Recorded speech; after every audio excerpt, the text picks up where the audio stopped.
period of maximum aerodynamic pressure, lessening stress on the vehicle. The call out, next cue now.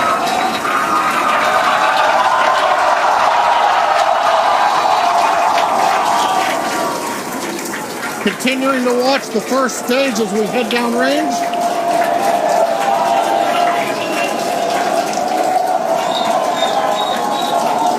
Hundred seconds into flight.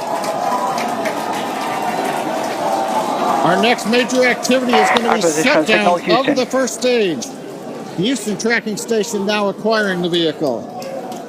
With shutdown, we will get separation of Starship from Super Heavy and ignition of the Starship engines.